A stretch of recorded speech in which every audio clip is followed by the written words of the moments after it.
Harry slightly overshadowed his brother's efforts this week by rocking up in Canada.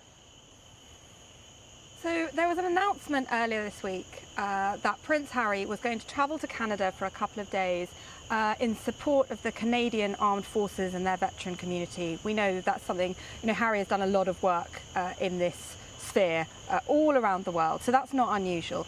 However, the announcement came just as Prince William was stepping foot onto Sugarloaf Mountain for his first engagement in Rio during the Earthshot Prize. So there was some raised eyebrows about the timing of that, or was it dropped out to try and overshadow his brother?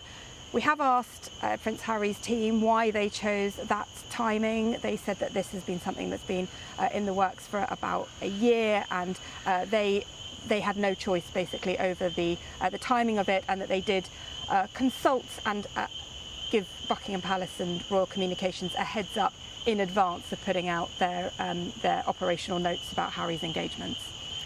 But if they worked together a little bit better, those two brothers, then things like this may be less likely to happen. But that's a... When you see how the past week unfolded, you can't help but notice that the royal narrative, carefully crafted for years, just cracked a little.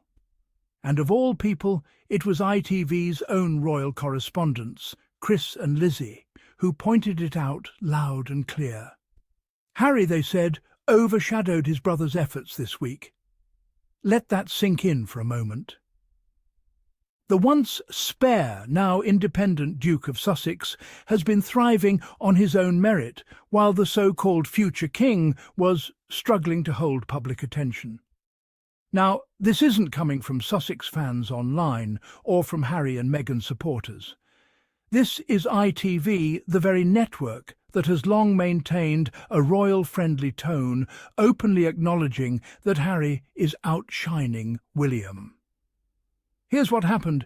William was in Brazil for his big moment, the Earthshot Prize, an event meant to showcase his leadership on climate change, his modern approach, his future king in action persona. At the very same time, Harry quietly announced he'd be heading to Canada to meet with veterans and support the Canadian Armed Forces community. Now, to an outsider, these sound like two unrelated engagements, both important in their own right. But the press noticed the timing. The tabloids gasped, headlines popped up about a clash of royal schedules, and royal watchers started whispering, was this Harry's way of stealing William's spotlight? Well, when ITV's royal editor, Chris Shipp, and producer Lizzie Robinson discussed it on air, even they couldn't ignore the contrast. They said, quote, Harry slightly overshadowed his brother's efforts this week by rocking up in Canada. But here's what's key. They didn't say it with malice. They said it with a kind of recognition that Harry didn't need to do anything controversial to pull attention. His work, his consistency, and his connection to real people did that naturally. And that's the uncomfortable truth for the palace right now. Harry doesn't need the royal machinery to shine anymore. Harry's trip to Canada wasn't a last-minute PR move. His team told ITV it had been planned for a year. The visit was coordinated with local organisations, veterans and service members. They even gave Buckingham Palace a professional courtesy heads-up before announcing it. That's how you know Harry's side is playing by the rules, even when the royal institution refuses to acknowledge it publicly. So when royal commentators hinted that Harry might have timed his trip to overshadow William, the facts didn't support that narrative. And yet it didn't stop the public from noticing that Harry again captured more authentic enthusiasm, more genuine support, and more headlines for the right reasons. Let's pause and think about why. William's Earthshot Prize, though commendable in concept, has struggled to spark the kind of emotional connection it was meant to. The idea is solid, inspiring innovation for the planet. But when William steps on that stage, there's something missing. The authenticity, the spark, the warmth. Now contrast that with Harry. When Harry visits veterans, you see him shake hands, laugh, listen, and remember names. His body language tells a story of someone who's lived that experience. He's not performing empathy, he's reliving it. And that's what makes him magnetic. That's what makes people believe him. ITV even suggested something that would have been unthinkable a few years ago, that the brothers should work together again. Their reasoning? Because moments like this, when Harry thrives and William flounders, only highlight how much stronger they once were as a duo. Now, that idea might sound idealistic. The wounds between them run deep, and the institutions surrounding them have only widened that gap. But from a PR standpoint, ITV's comment reveals something deeper. A growing recognition that William needs Harry more than Harry needs William. Think about it.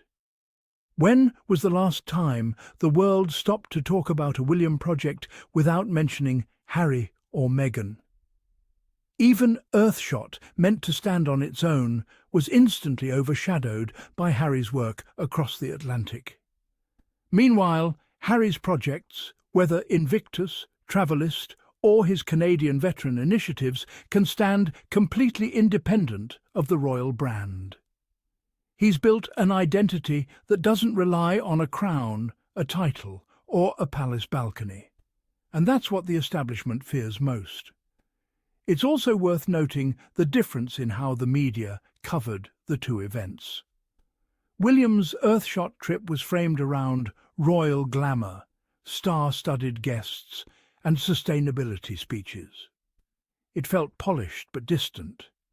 Harry's trip to Canada, on the other hand, had depth. It was about real people, real service, and real stories. The veterans who met him spoke about feeling seen and understood. No PR filters, no royal spin, just genuine connection. That's what makes Harry's presence linger long after the cameras leave. And here's something ITV didn't outright say, but hinted at. William's struggle isn't just about competition with his brother. It's about relatability. He's been groomed for hierarchy, not humanity. He's been taught to manage perception, not people.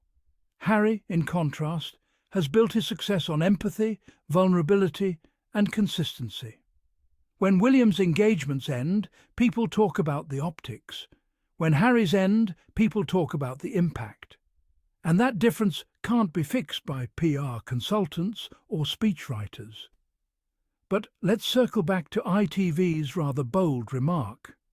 If they worked together a little better, these clashes wouldn't happen. That's not just a media observation, it's a plea. Because deep down, even the British press knows that the royal institution is weaker without Harry. They know William doesn't generate the same kind of loyalty or inspiration. So what do? They float the idea of reunion. They plant seeds in the public's mind that maybe, just maybe, Harry and William should collaborate again. Not for brotherly love, but because the system needs Harry's energy to stay relevant. Let's be honest. This isn't the first time ITV or other outlets have tested that narrative. They've realised that tearing Harry down hasn't worked. The more they criticise him, the more global support he gains. Meanwhile, William's carefully staged photo ops don't spark emotional engagement anymore. So now the media is slowly pivoting. Instead of attacking Harry, they're inviting him back, framing it as a family healing moment or joint royal service. But it's not about family. It's about optics. It's about repairing an image that's crumbling without the Sussex effect. And Harry knows it.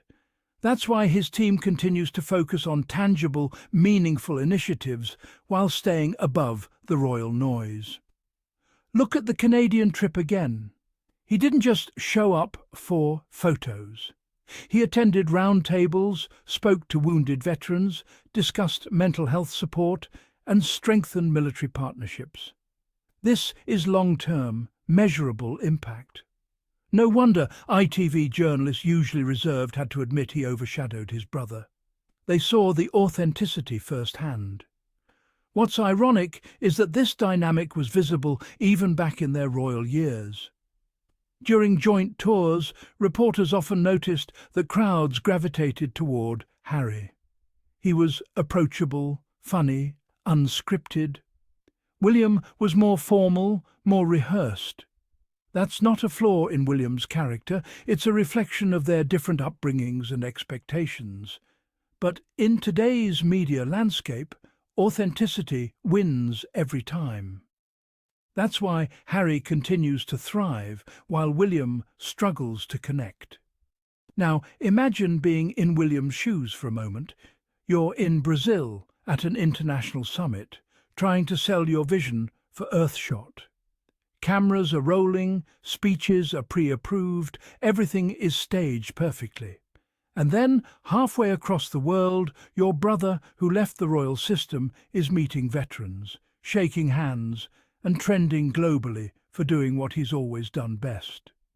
That must sting, especially when even royal correspondents can't avoid acknowledging it on live TV. So where does this go next? The palace will likely continue pushing the narrative of unity and duty, while quietly trying to control the optics of Harry's success.